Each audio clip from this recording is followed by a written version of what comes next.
প্রতিটি মানুষের জীবনে মাইন্ডসেটের সফলতাও যেমন রয়েছে এবং কুফলতাও রয়েছে।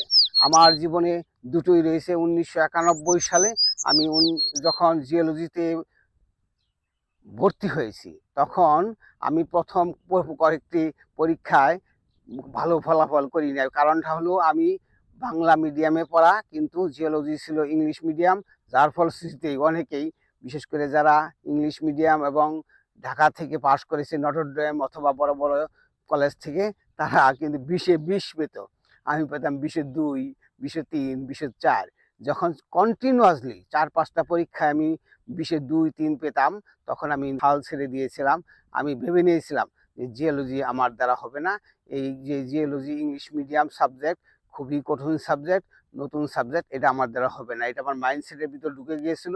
ফলশ্রুতিতে আমি জিওলজি না পড়ে আমি মনোযোগ দিয়ে দিয়েছিলাম আমার নেশার দিকে। নেশা মানে আমার লেখালেখি, সাহিত্যের দিকে। সেদিকে আমার মন সেট করে নিয়েছিলাম।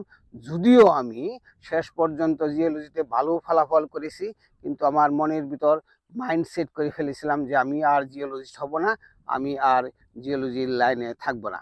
এতে কিন্তু আমার বিজ্ঞানী হওয়ার যে অপার সম্ভাবনাটা ছিল, সেটা কিন্তু নষ্ট হয়ে গেছে।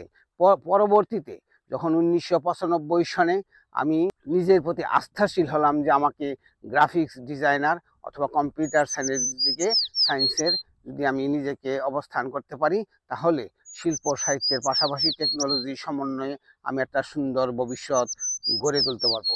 এবং আমি সর্বোচ্চ চেষ্টা করেছিলাম এবং সেই ফলাফল পেয়েছি। আমি বাংলাদেশের 3য় ওয়েব ডিজাইনার, এবং এখন আল্লাহর রহমত এটা করেই খাই। আশা করি আমার কাজ সবাই পছন্দ করে এবং আমার বেশি সুনামি রয়েছে। যাই হোক, এইটা হলো মাইন্ডসেটের পজিটিভ ফলাফল এবং নেগেটিভ ফলাফল। আমি 1991 সালে বিশ্ববিখ্যাত একটা কোম্পানির সঙ্গে ইন্টারভিউ দিয়েছিলাম। সেই ইন্টারভিউতে আমাকে জিজ্ঞেস করেছিল, এটা কি আপনি করতে পারবেন? এবং আমার আগের যতগুলো ক্যান্ডিডেট ছিল সবাই বলছে এটা সম্ভব না, এটা করা সম্ভব না, এটা হবে না, কারণ এটা অনেক বড় বড় আয়োজন দরকার। আমাকে যখন এক্সিকিউটিভ জিজ্ঞেস করলো, আপনি কি এটা করতে পারবেন, তা আমি বলেছিলাম, ইয়েস, আই ক্যান ডু। আপনি যদি আমাকে অ্যাপোলো 11 দেন, তাহলে আমি চন্দ্রেও যেতে পারবো, কিন্তু এটা করতে গেলে যে আয়োজনগুলি লাগবো, সেটা যদি দেন আমি করতে পারবো। বলার সঙ্গে সঙ্গে আমার চাকরিটি হয়ে গেছিল। আমার অনেক টাকা রোজগার হয়েছিল এবং সুনাম বেড়েছিল।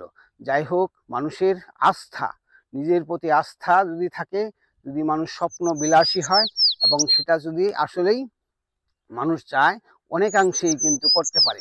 কিন্তু চেষ্টা করার পর যদি আপনি ফলাফল না পান, তাহলে আপনি ধরে নেবেন এটাই বাস্তবতা।